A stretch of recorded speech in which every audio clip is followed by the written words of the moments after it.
Hello and welcome to Monday Motivation. We're glad you're here to join us. We're live on Facebook and on our website, monday-motivation.ca. So glad you could join us. Feel free to leave comments. Make sure you like our page. Join our group. We have Monday Motivation Webcast group. Join our mailing list. A lot of times things get missed on social media just because of the volume of information. So if you want to be able to get in your inbox and watch at your leisure, make sure you get on our mailing list. Again, you can do that at monday-motivation.ca. So we're here. It's March 3rd today. Glad you're able to join us. Feel free to leave your name or any comments as we go through. Use the chat. Let us know what you think. We also have the chat on our website and the feedback form on the website. So yeah, definitely join us. I'm just making sure I can see comments here. Yep, I think we're good.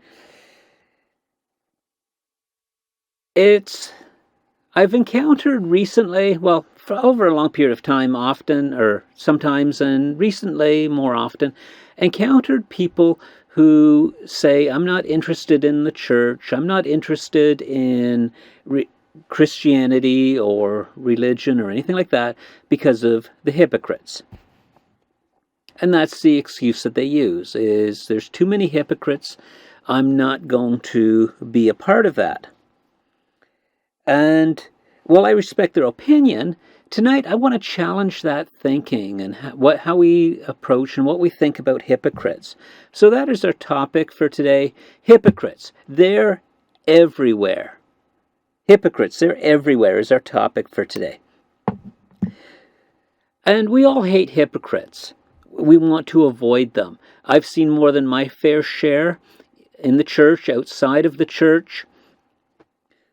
I've been a Christian for 40 plus years. So yeah, I've had plenty of opportunity to experience and see hypocrites in action.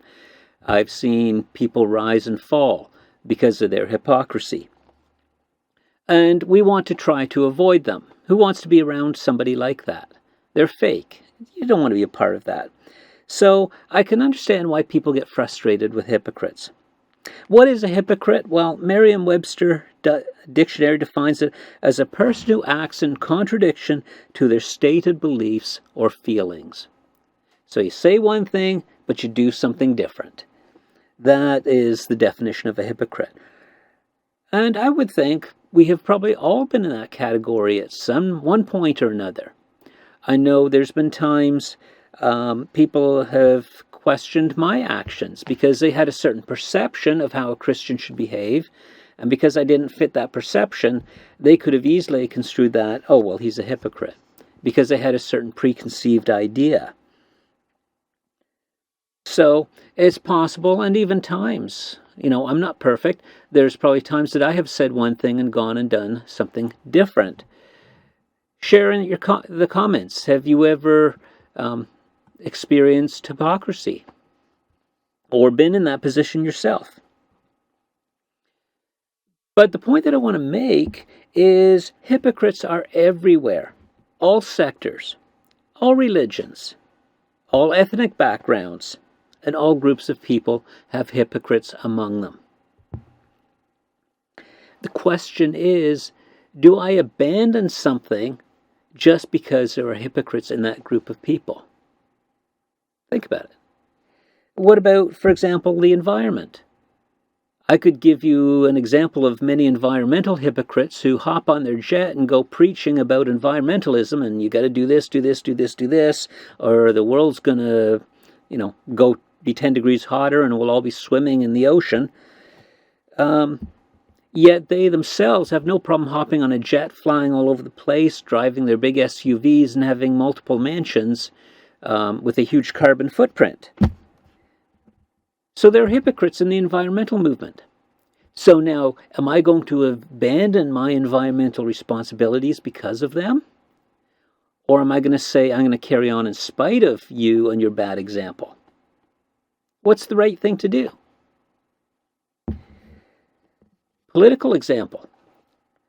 Often politicians will say one thing, but then do something different. They don't live according to what they preach, especially pre-election, post-election. Does that mean I'm going to abandon politics and my civic duty in a democracy to vote? No. In spite of the hypocrisy, I'm still going to encourage and push for people that will do what is right and do what they say they're going to do. Celebrities, actors, sports people, they will often use their position of influence to preach a certain message. And some will practice it themselves. But others, they preach it, but they don't live it. Helping the poor. And I know some actors do. They invest a lot of their money and resources in helping those in need. But others preach it, but then go home and live in their billion-dollar mansions and do nothing themselves to help the poor except preach that you should be doing it. Does that mean I'm going to abandon that cause? No. Those are important causes, and I'm going to do that in spite of what the hypocrites say. Sports, Lance Armstrong, preaching about, doing sports clean without drugs. A few years later, it was found out he was doing drugs the whole time. But I still am involved in sports myself, and no, I don't do drugs. Here's one that hits home, especially for me. We say workers deserve a fair wage and fair working conditions. Who wouldn't say that? Is there anybody here who wouldn't say workers deserve a fair wage and fair working conditions?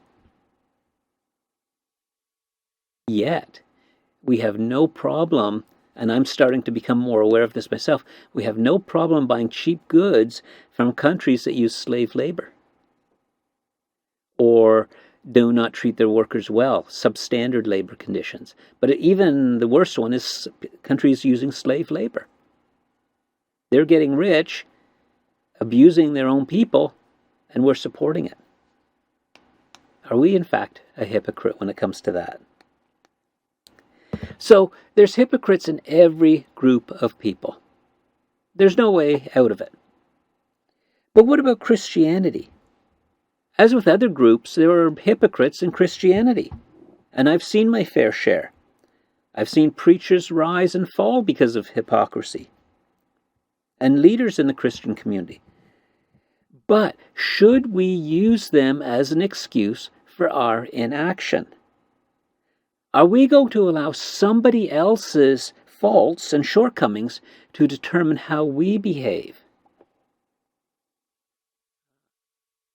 If you are using hypocrites as an excuse, you are allowing somebody else to control your actions rather than you making a decision for yourself.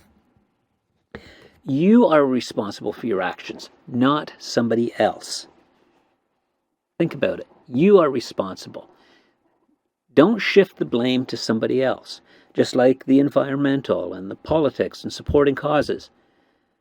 I could always use somebody else's hypocrisy as an excuse, but I choose not to.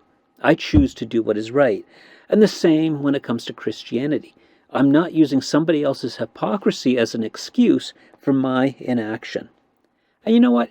Even Jesus had no tolerance for the hypocrites. There are many examples where he called them out. One of the ones I like the best, he was talking with the religious leaders and the Pharisees, and he says right to their face, "Woe to you, teachers of the law and Pharisees, you hypocrites." He called them right to their face.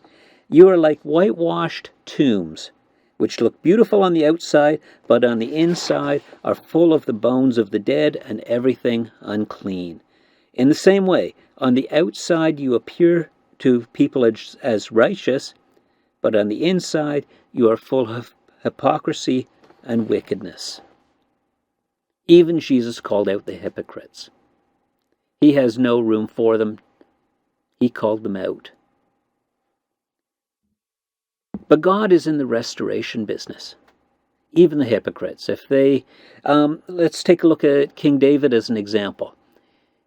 He was a man after God's own heart, yet he made a tragic mistake, resulting in an adulterous affair, an unwanted pregnancy, and murdering the husband of the lady that he had adultery with.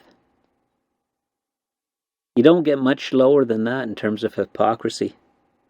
But you know what? When he humbled himself before God and he repented, or he asked forgiveness and turned from that, he was actually forgiven and restored to a right position with the Lord.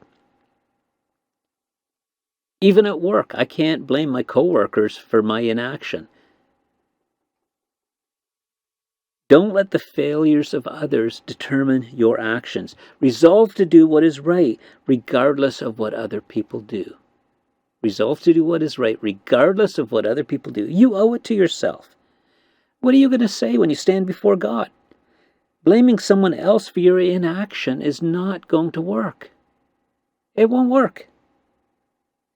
God desires a relationship with you. He wants the best for you, and He wants you to fulfill your calling and purpose.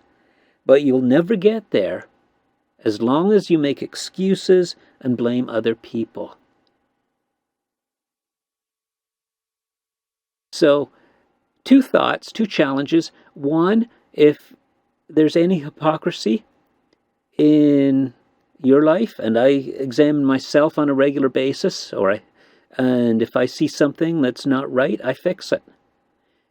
But resolve to make a change so that you are not, people can't look at you and say, possibly that you're a hypocrite in a certain area. But even more importantly, if you are using hypocrites as an excuse, stop doing that. God is in the business of restoring relationships. My relationship is with the Lord. And if other people mess up and if they don't practice what they preach, that's their problem. I am responsible for my relationship with the Lord, not theirs.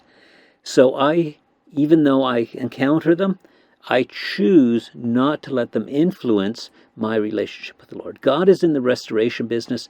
He wants a relationship with you. Don't let somebody else get in the way. Don't use the hypocrite as an excuse. That's my encouragement to you.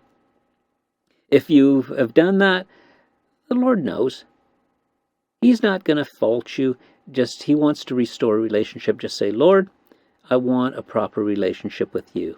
You want more information on that? Use our feedback form. Use the comments. Make sure you go to our website, like our Facebook page, join our mailing list. Our website, monday-motivation.ca. If you want to talk about anything we've discussed here, use the chat, use our feedback form on the website. Have a great week. God bless, and we'll see you next week on Monday Motivation.